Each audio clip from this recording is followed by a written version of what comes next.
नमस्कार दोस्तों, top news और लाइव सेशन में स्वागत है आप लोगों का। यूट्यूब चैनल और अन्य हमारे जो प्लेटफॉर्म है उस पर आप लोगों को ये इंटरव्यू मिलेगा।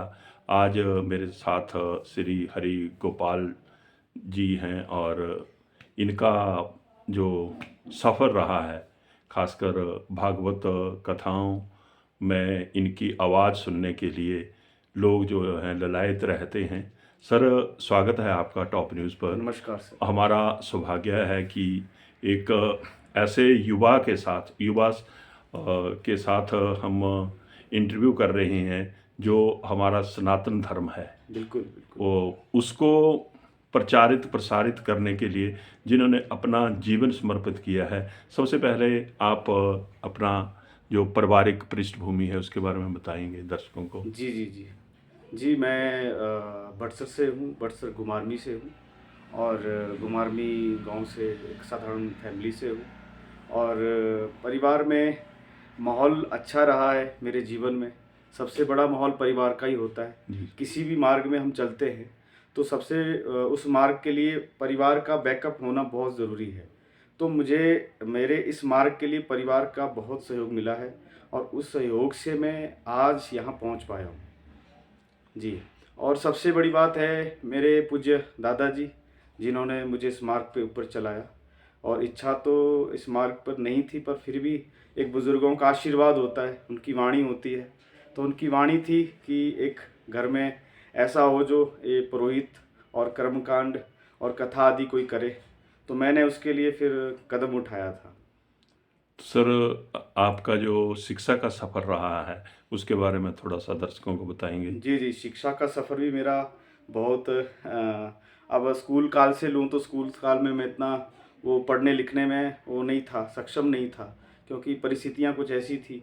पर धीरे-धीरे जैसे गुरुकुल में गया, तो मुझे ऐसे मेरे गुरु मिले, जिन्होंने मुझे सद्मार्ग दिखाया और मैंने फिर रुद्रानंद आश्रम से शुरुआत की थी इस सनातन धर्म के लिए, अपनी संस्कृति के लिए। और वहाँ से मैंने फिर शास्त्री करके फिर मैं श्री धाम वृंदावन गया। श्री धाम वृंदावन में मैंने भागवत जी का अध्ययन किया और वहाँ पे संतों के साथ रह कर के तप किया। तप के बाद फिर मैं चंडीगढ़ में आकर के मैंने संगीत की शिक्षा ली। जी, अब पहली बार जब आपने कथा की जी। तो कहाँ की थी, क्या अनुभव था हाँ, आपका? पहली बार मेरी कथा हुई थी गाँव हारमा में, शिव मंदिर में। जी। हाँ, जो मेरी कथा हुई थी वो बहुत अच्छा अनुभव रहा। उस कथा में जो वहाँ जितने भी कथा सुनने वाले थे, सबने मेरा बहुत सहयोग किया। ख़ासकर हारमा मंदिर के जितने भी हमारे कमेटी मेंबर थे, उन सब ने मेरा बड़ा सहयोग किया उस समय। और उस समय लक्ष्मण दास महाराज जी होते थे मंदिर में, उन्होंने भी मेरा बहुत सहयोग किया। उन्होंने मुझे काफ़ी कहा कि बेटा आप आके चलो, हम आपके साथ हैं, और बहुत अच्छा सहयोग मिला मुझे। उसमें क्या उम्र थी सर आपकी? मेरी लगभग मैं उस समय यही था, कम से कम 24-25 का था। अभी भी इतनी उम्र लगती है आपकी? हाँ जी, हाँ जी, हाँ जी।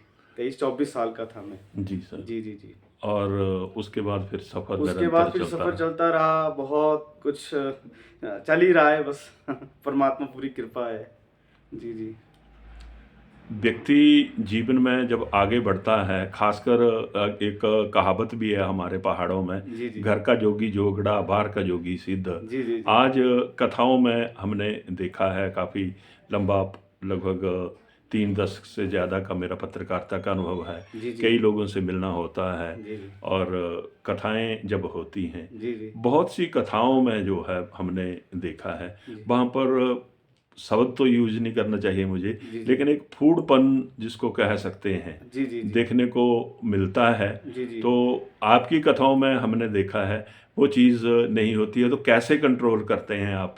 और ख़ासकर मैं अगर नाच गाने की बात करूं, जी, जी। भगवान की भक्ति में नाचना बुरी बात नहीं है, जी, जी, बिल्कुल। लेकिन आप की इस पर क्या राय है, पूरा क्या कहना? इसके ऊपर सबसे पहले ये होता है कि जब हमारे पीछे कोई गुरु का हाथ होता है, जी कि हमारी जो भागवत की शिक्षा है या कोई कथा करने की शिक्षा है, ये मैंने ऐसे खुद से नहीं सीखी। जी सर। मैंने इसका गुरुओं के साथ रहा हूँ और मैंने उनके साथ रह कर के उनके जीवन का अनुभव लिया जी। कि कैसे कथा करनी चाहिए। कथा का मेन प्रचार का हमारा ये नहीं कि पैसा ही कमाना है, जी वो तो अलग मैटर है। इसके साथ हमारा सनातन भी चले, जी और सनातन में जितनी भी हमारी चीज़ें सब साइंटिफिक हैं। जी कथा भी एक साइंटिफिक है कि 3-4 घंटे तक कोई किसी ने बैठना है तो कितनी देर बैठना, उसके लिए उपवास बताया गया, कम खाना है, और कम खाना जिसको आता है वही कम खा सकता है।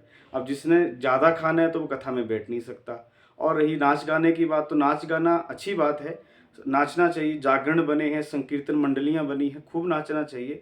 पर कथा का प्रचार सीधा यही है कि कथा जो है जीवन को जगाती है, और कथा सुनने का विषय है, ना कि नाचने का विषय है। ये हमारे गुरुजनों ने सिखाया है। जी, हिमाचल की अगर हम बात करें सर, हिमाचल देवभूमि है जी, और असंख्या कथावाचक भी जो है वो मिलेंगे। जी, मेरे जीवन में बहुत से लोग ऐसे आए हैं जिनको मैं सुनता हूँ, जी, जी, आप भी उनमें से एक हैं। जी, जी, और आजकल तो हमारे घर में ही यहाँ पर जो है वो कथा का आयोजन हो रहा है, जी, जी, बहुत अच्छा लगता है। जी, लेकिन आम जो जनमानस है, जी, जी, जैसे हम बात भी कर रहे थे कि ये दुनिया जो है एक सराय ही तो है। हाँ जी, हर व्यक्ति अपना भूमिका जो जी, है वो जी, निभाकर जाना होता है जी, उसको। जी। जो हमारा समाज है उसके नाम आपका क्या संदेश रहेगा, क्या कहना चाहेंगे आप? समाज के लिए एक मेरा यही संदेश है। शिव महापुराण की कथा यहाँ बड़सर बरौली में चल रही है। तो मैं शिव महापुराण का ही एक भाव बताता हूँ कि शिव महापुराण में शंकर जी ने एक ही बात कही है। शंकर, शंकर का नाम है कि वो समान रूप से सबको समदृष्टि से देखते हैं। तो पूरे समाज को समान दृष्टि से रहना चाहिए। आज जो जाति के ऊपर लोगों ने लड़ना झगड़ना शुरू कर दिया है।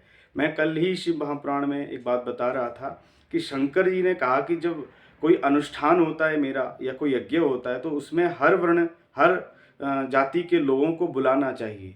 तो आज हमारा सबसे बड़ा समाज जो विखंडन हुआ है, जो मुगलों के समय में हमारे समाज का खंडन किया गया, वो जातियों से किया गया। और शास्त्रों ने वर्ण बनाए थे, और वर्णों के आधार पर जीव को चलना चाहिए। तो अपने धर्म का सबको पालन करना चाहिए, और जातियों के ऊपर लड़ाई झगड़ा नहीं करना चाहिए। जातियाँ भगवान ने नहीं बनाई, हमारे शास्त्रों ने नहीं बनाई। भगवान ने वर्ण बनाए थे, वो भी कर्मों के हिसाब से। तो अपने कर्म का सबको अच्छे से पालन करना चाहिए। किसी भी वर्ण में कोई है, उस वर्ण का अच्छे से पालन करे, अवश्य भगवान की उसके ऊपर विशेष कृपा होगी। जी। सर, अगर हम देवभूमि हिमाचल की बात करें, हम्म। हिमाचल के अलावा आपकी कथाएं कहाँ कहाँ हुई हैं? जी, हिमाचल के बाहर भी कथाएँ होती हैं। चंडीगढ़ में कथा होती है, अम्बाला में कथा हुई है, श्रीधाम में कथा हुई है, और अन्य अभी बॉम्बे में भी मेरी बात चली हुई है, बॉम्बे में कथा होगी। ऐसे चलती रहती है, बाहर भी विदेश में भी बात चल रही है।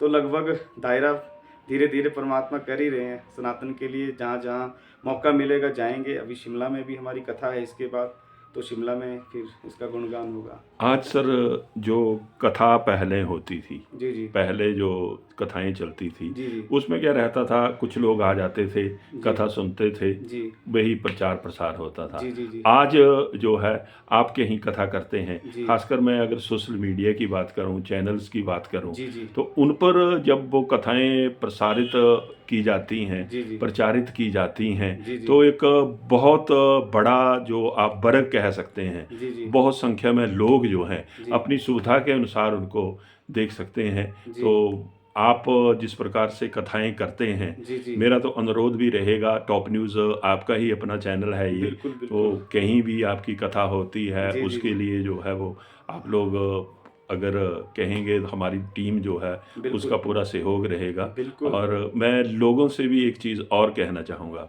जी। जो पंडित जी कथा कर रहे हैं, जिनकी जो आयु है, अगर गवर्नमेंट जॉब करते, हम पहले भी बात कर रहे थे, तो एक व्यक्ति को रोजगार मिलता, मतलब आप किसी के आश्रित होते हैं। बिल्कुल। आज कम से कम 5-7 लोगों को आपने रोजगार डायरेक्ट वे में दिया हुआ है, बिल्कुल। इनडायरेक्टली तो कई लोगों को मिला है इसमें, और समाज का एक बहुत बड़ा कार्य जो है वो आप कर रहे हैं। बिल्कुल। और जितने भी कथा का आयोजन करवाने वाले लोग हैं, जी, बिल्कुल। मैं उनसे ये कहूँगा, भगवान ने अगर दिया है आपको, जी, जी। तो खुलकर जो है वो कथाओं में सहयोग करें। आप ये ना देखें कि हम जो है वो पंडित जी को क्या दे रहे हैं, क्या नहीं दे रहे हैं। इनका जो जीवन रहता है, इनके भी जो परिवार होते हैं, इनके साथ जो लोग आश्रित होते हैं, और बहुत से लोग हैं जो लाखों में भी जो है वो कथाओं का पैसा लेते हैं। लेकिन जिस प्रकार से हमारा अगर प्रधानमंत्री हैं मोदी जी, उन्होंने एक चीज़ कही है, लोकल फॉर वोकल, और जी राम मंदिर भी बना है। जी जी तो जी आपने अन्य प्रधानमंत्री भी देखे हैं। बिल्कुल बिल्कुल। तो हाँ जी आप खासकर सनातन पर, जी जो जी हमारे प्रधानमंत्री हैं, जो मंदिर भी बना है, हाँ हम जी तो जब पढ़ते थे तो हम भी नारा लगाते थे, जी जी और वो नारा ये होता है, राम लला हम आएंगे, हाँ मंदिर जी हाँ जी वहीं बनाएंगे। बिल्कुल आज वो बन भी गया है। बिल्कुल क्या बिल्कुल। कहना चाहेंगे सर, मैं इस पे एक बात कहना चाहूँगा कि बिना राजनीतिक भाई लाग मैं लपेट के? राजनीति करता भी नहीं हूँ जी वैसे जी भी। मेरे को सबसे बड़ी राजनीति हमारे लिए सनातन की है जी जी और इसके लिए आए हैं, उसके लिए मरेंगे, यही हमारा धर्म है। जी सर। पर इसके लिए राम मंदिर के लिए मैं कहूँगा कि इतनी ज़्यादा खुशी मुझे उस दिन हुई और आंखों से भी आंसू निकले जब मैंने पढ़ा कुछ लोग इसके लिए कितने कुर्बान हुए हैं। और इस सनातन के लिए राम मंदिर का बनना एक बहुत बड़ी जीत है एक सनातन के लिए। इसको राजनीति से परे लेकर जाएं तो एक तरह से राम राज्य की शुरुआत हो रही है। जी और मैं ये भी समझता हूँ बाकी सब देशों में अलग अलग पंथ धर्म चल रहे हैं, पर एक हमारा सनातन का भारत में ही सनातन नहीं हो पाया तो इससे सबसे बड़ी बेवकूफ़ी होगी सबकी। और सनातन के लिए हम लोग आगे ना आएं, ये भी सबसे बड़ी बेवकूफ़ी है। तो लोग आज अपने सनातन को छोड़ करके अन्य पंथों में जा रहे हैं, अन्य मजहब में जा रहे हैं, अन्य अपने धर्म परिवर्तन कर रहे हैं। तो कहीं ना कहीं एक दृष्टि ये भी है कि अब राम मंदिर के बनने से अब जो लोग गए हैं वो वापस आएंगे और फिर से हमारी ध्वजा घर घर राम राज्य की लहराएगी। जो लोग कथा का आयोजन करवाना चाहते हैं, जी उनके लिए आपका फ़ोन नंबर, मोबाइल नंबर? जी जी बिल्कुल 9418975288 मेरा नंबर है। और सोशल मीडिया पे भी मेरा पंकज हरिगोपाल से यूट्यूब पे चैनल है, फेसबुक है, इंस्टाग्राम है, कहीं पे भी मिल सकते हैं, आप बात कर सकते हैं इसके लिए। जी तो दर्शकों, धन्यवाद। लगभग 12 मिनट का एक इंटरव्यू हमने किया है। हमारा प्रयास रहेगा कि आने वाले समय में और भी इनके इंटरव्यू आप लोगों के बीच में लेकर आएँ। सनातन का प्रचार प्रसार में टॉप न्यूज़ हमेशा लगा रहेगा। और मैं सर का भी धन्यवाद करूंगा कि बहुत ही इनका कीमती टाइम होता है, लेकिन इन्होंने जो है वो अपना कीमती टाइम दिया है। सर, बहुत जी बहुत धन्यवाद। जी कोई जी संदेश आप जनता के नाम देना चाहें? जनता के लिए कहूँगा सब मिल के रहें और लड़ाई झगड़ा ना करें, छोटी छोटी बातों पे अपना आक्रोश एक दूसरे पे ना करें, सब मिल बांट के रहें। क्योंकि सारी धरती गोपाल की है, सारी धरती राम की है। राम राज्य जैसे राम जी रहे वैसे सब रहे और किसी भी जाति के पीछे ना झगड़ा करें। और अच्छी बात है कि सब मिल बांट के रहें। जय श्री राम। धन्यवाद।